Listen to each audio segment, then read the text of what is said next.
সব latest update পেতে subscribe করুন আমাদের চ্যানেলে আর বেল আইকনে ক্লিক করতে ভুলবেন না।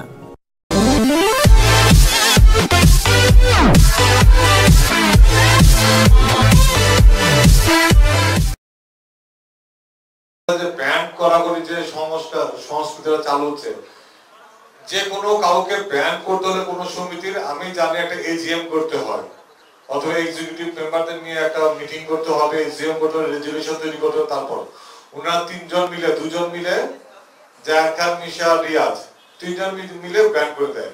ওইখান যে এক্সিকিউটিভ কমিটির বাকি মেম্বার ওদেরকেও ডাকতেছে না। ওরা ব্যান করার কে? ওদের ব্যান করার ক্ষমতাটাই বা কে দিল? Number one. আর ওদের ব্যান করার ভ্যালুটা কতখানি? এখন যদি হল মালিকরা ওনারা বলতেছে ওনারা ব্যান করবে, আমি আমার ওনাদের প্রতি অনুরোধ রইল আপনারা ওদের মতো করে করবেন না। আপনারা রেজুলেশন ডাকেন, এজিএম ডাকেন, অথবা এক্সিকিউটিভ কমিটির মেম্বারদের ডাকেন, ডেকে একটা রেজুলেশন তৈরি করে যারা যারা এই আপনাদের সভাপতির উপরে হামলা করেছেন তাদের সবাইকে ব্যান করার জন্য অনুরোধ করলাম। বাট আইন মোতাবেক করেন, আইনের বাইরে করেন না। আপনারা ধরবেন তো ছাই দিয়ে ধরবেন, যাতে পিছনে বের হয়ে না যেতে পারে। সাকিব খানকে ব্যান করছেন, কিছুই হবে না। আমি ডিক্লেয়ার দিলাম আমি সাকিব খানের নিয়ে ঈদের পর ছবি করবো। যদি আপনার কারো ক্ষমতা থাকে আপনারা বন্ধ করেন। আমার শুটিং চলছে এবং ঈদের পর 3টা ছবি শুটিং চলবে একসাথে। হ্যাঁ, 3টা ছবি, একটা চলবে 7 তারিখ থেকে, একটা 10 তারিখ থেকে। এই হায়াত আঙ্কেল একটা ছবি করতেছে, আমার গল্পে নিয়ে কাজ করতেছে।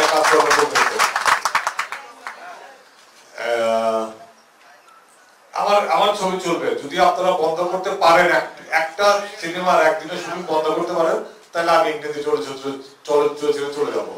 আমরা দেখতে চাচ্ছি আপনারা কত ব্যান তো করলেন, আপনি একদিনের জন্য ব্যান করেন না, একদিন শুটিং বন্ধ রাখেন। আমি এই গুড ফর নাথিংদের প্রতি চ্যালেঞ্জ ছেড়ে দিলাম, একটা দিন বন্ধ রাখেন। সাকিব খানের শুটিং আগে যেটা করছেন এই সাকিব খানের সাথে, সেটা খুব খারাপ কাজ করছেন এবং যাদের জন্য খুব ভালো কাজ করছে তারা।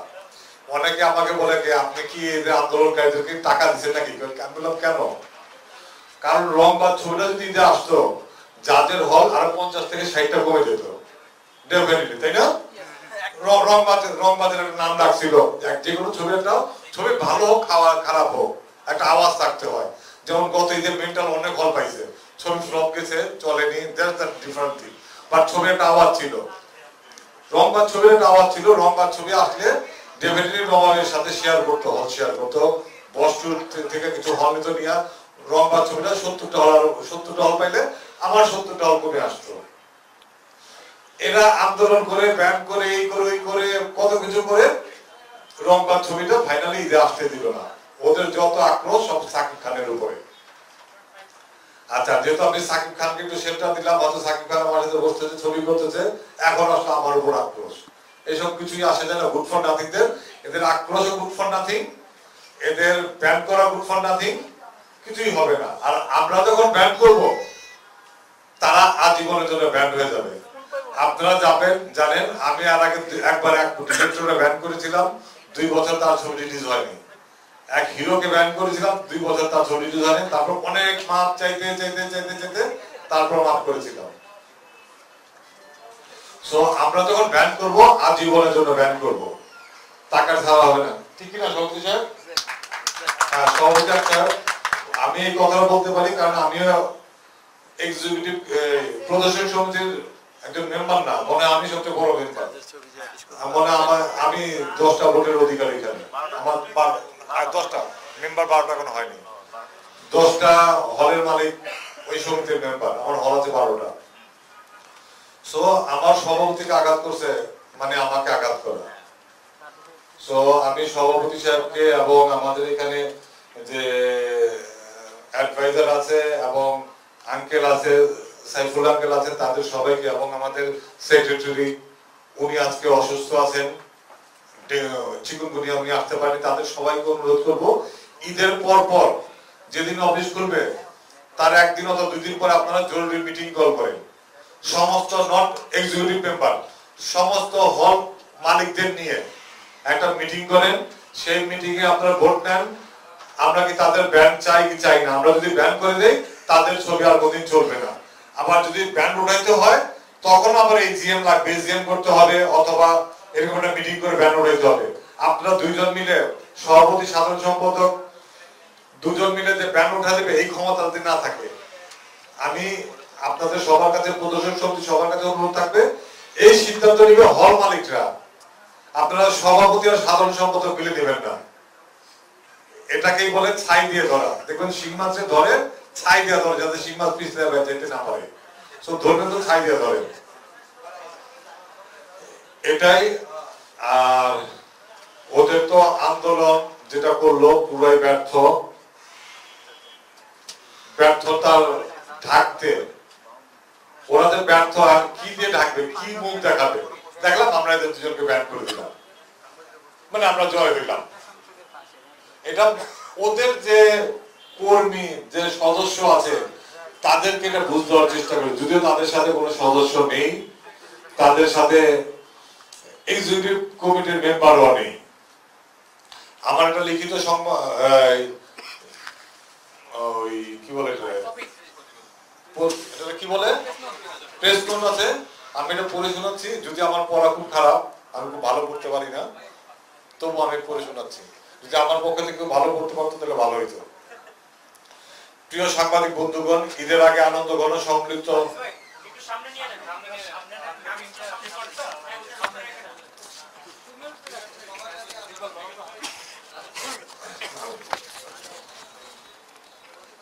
প্রিয় সাংবাদিক বন্ধুগণ, ঈদের আগে আনন্দ ঘন সম্মেলন যেখানে হতে পারত, তার বদলে আজকে এক জরুরি পরিস্থিতি আমরা চলচ্চিত্র প্রযোজক, পরিচালক, শিল্পী, পরিবেশক, প্রদর্শক এবং বুকিং এজেন্টরা জোটবদ্ধ দুঃখ ভারাক্রান্ত হৃদয়ে আপনাদের মুখোমুখি হয়েছি। আপনারা জানেন, গত কিছুদিন ধরে চলচ্চিত্র অঙ্গনে নৈরাজ্য সৃষ্টি করে রেখেছে একদল রুচি বৈকল্য ভরা মানুষ, যাদের সঙ্গে চলচ্চিত্রের অধিকাংশ গুরুজন নেই। শুধু কিছু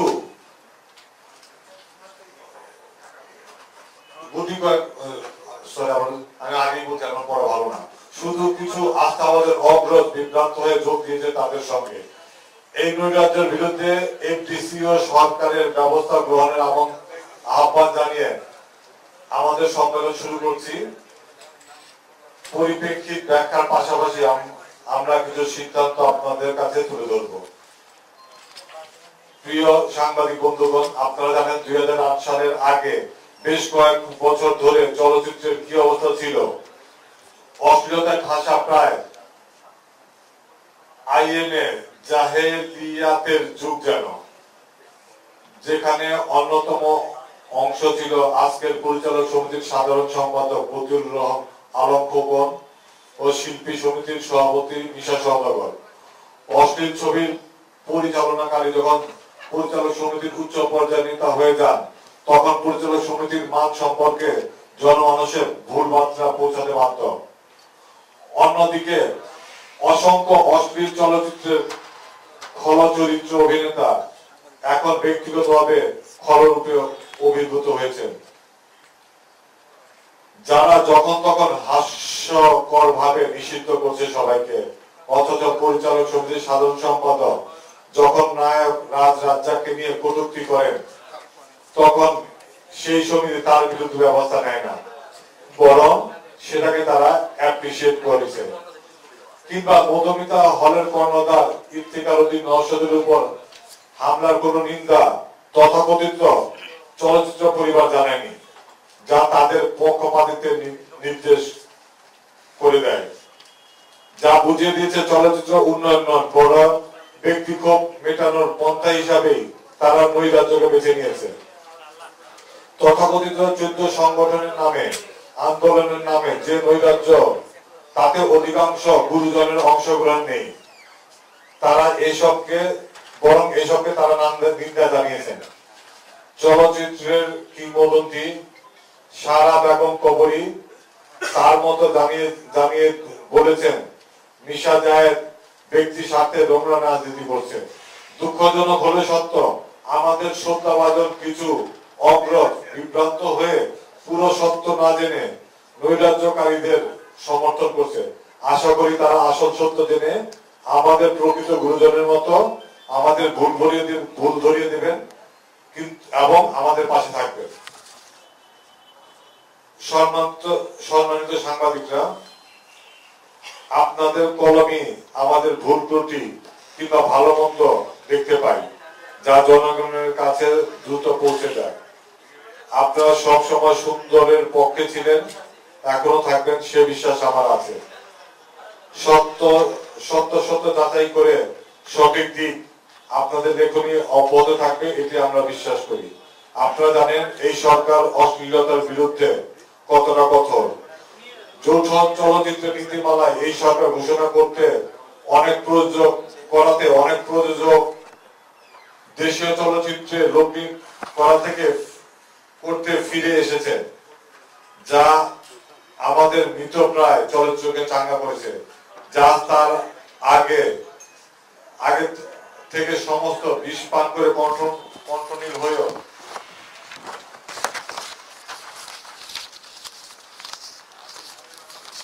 এগিয়ে চলেছে। একটি কুচক্র মহল জাতকে প্রতিহত করার ষড়যন্ত্র করছে। চলচ্চিত্রের উন্নয়ন তাদের লক্ষ্য নয়, অথচ এরাই যাদের সঙ্গে কাজ করতে মুখিয়ে ছিলেন।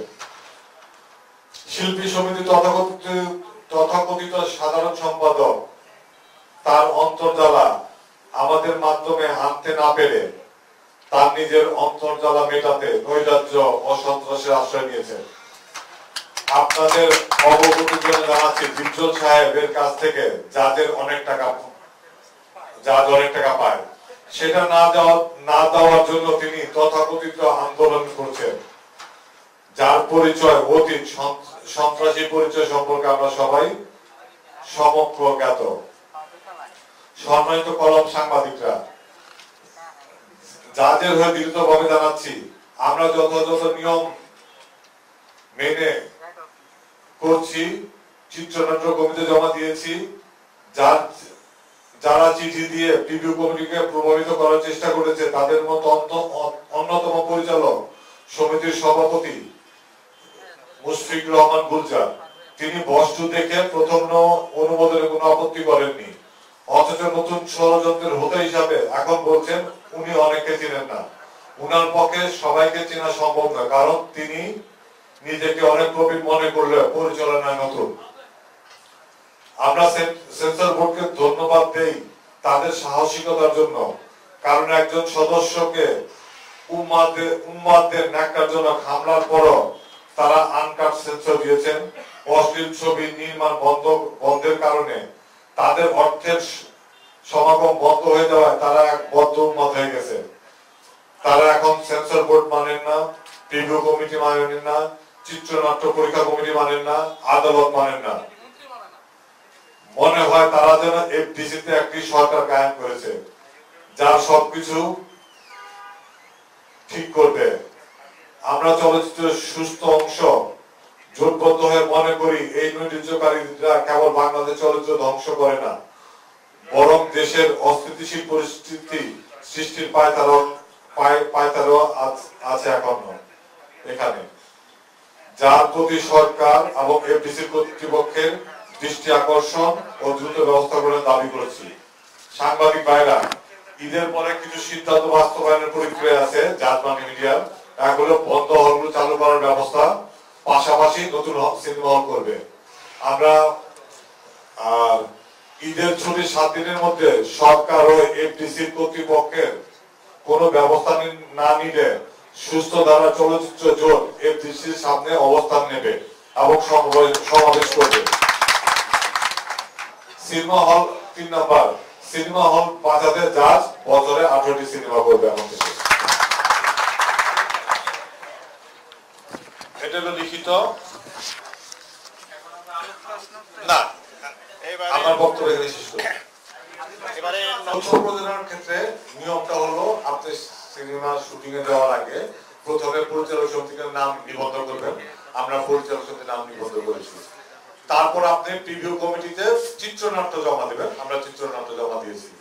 চিত্রনাট্যের কোন শিল্পী, ভারতের কোন শিল্পী কোন চরিত্র অভিনয় করবে, বাংলাদেশের কোন শিল্পী কোন চরিত্র অভিনয় করবে, তার নাম এবং পাসপোর্ট নাম্বার সহ জমা দিতে হয়। আমরা দিয়েছি। ভারতের কোন শিল্পী কোন ক্যারেক্টার, বাংলাদেশ কোন শিল্পী কোন ক্যারেক্টার অভিনয় করবে। তারপর প্রিভিউ কমিটি আমাদের চিত্রনাট্য অনুমোদন করে। অনুমোদন করার পরে আমরা যথাযথভাবে আমরা জমা দিয়েছি শুটিং এই চিত্রনাট্যের প্রেক্ষিতে যে চিত্রভাষিতে সে অনুযায়ী আমরা শুটিং করে জমা দিয়েছি। জমা দেওয়ার পর ওনারা লিখিত বক্তব্য, লিখিত যে কমপ্লেন দিয়েছে বস 2 এবং নবাব, দুইটা ছবি যৌথ প্রযোজনা নীতিমালা হয়নি। আমরা দুইটা ছবি এইভাবে আসছে। তো সম্পূর্ণ নীতিমালা আছে এবং আগে প্রিভিউ কমিটি পাস করেছে চিত্রনাট্য, পরেও পাস করেছে, নীতিমালার ভিত্তিতে সেন্সরও হয়েছে। এবং সবচেয়ে আরেকটা জিনিস আপনারা জানেন না, তারা কোর্টে যে মামলা রিট করেছে এবং তাদের রিট তাদের অ্যাকসেপ্ট করে নেয়, পরবর্তী ডেট দিয়েছে। এখন ওনারা আদালতের আশ্রয় নিয়েছেন। সর্বশেষ আটকাইতে না পেরে আদালতে ওনারা চাইছিল এটারে ইনজাংশন জারি করতে। মহামান্য আদালত বিজ্ঞ জজ উনি দেখে বুঝতে পারছে এটা সম্পূর্ণ অবৈধ আবেদন, এই জন্য ওনারা অ্যাকসেপ্ট করেনি, পরবর্তী নির্ধারণ ডেট দিয়ে দিচ্ছে। সম্পূর্ণ আমাদের বৈধতার ভিতরে আছে এবং ওনারা যা বলতেছে এটা ভারতের লোকাল প্রোডাকশন। আপনারা জানেন কিনা জানি না, আমাদের যাদের পেজে গেলে দেখতে পারবেন আমাদের একটা পোস্টে আছে নবাব ছবির দিল্লির ইনফরমেশন মিনিস্ট্রিতে জয়েন্ট ভেঞ্চার হিসাবে অ্যাপ্রুভ করা এবং বস্তু ছবি দিল্লির মিনিস্ট্রি অফ ইনফরমেশন থেকে অ্যাপ্রুভ করা আছে জয়েন্ট ভেঞ্চার হিসাবে এবং দিল্লি এবং ওই ছবিগুলি বাংলাদেশের ওই দিল্লি ইনফরমেশন মিনিস্ট্রি ওদের লোকাল এম্বাসিকে জানায়, ঢাকার এম্বাসিকে এই ছবিটা দেখে তোমরা আমাদের একটা রিপোর্ট করো, ছবিটা ঠিক আছে কিনা, ভারতের স্বার্থ বিরোধী এবং বাংলাদেশ এবং ভারতের পারস্পরিক বন্ধুত্ব ক্ষুণ্ণ হওয়ার মতো কিছু আছে কিনা। এবং ইন্ডিয়ান এম্বাসি ছবি দেখেছে আমাদের একটা ক্লিয়ারেন্স রিপোর্ট দিছে, যেটা ওদের সেন্সার করতে হয়তো লাগে এই কাগজে। দেখেন এতগুলি ভারতের ইনফরমেশন মিনিস্ট্রি, বাংলাদেশের ওদের এম্বাসি, প্রিভিউ কমিটি, এফডিসি, তথ্য মন্ত্রণালয়, সেন্সর বোর্ড, শেষ পর আদালত, এতগুলি মানুষ কি প্রতারণা করছে আপনার মনে হয়? এটা জাতির কাছে প্রশ্ন। আমার তারা যে বিষয়টা তুলে ধরেছে যেটা হচ্ছে যে সমান সংখ্যক অভিনেতা সব লেটেস্ট আপডেট পেতে সাবস্ক্রাইব করুন আমাদের চ্যানেলে আর বেল আইকনে ক্লিক করতে ভুলবেন না।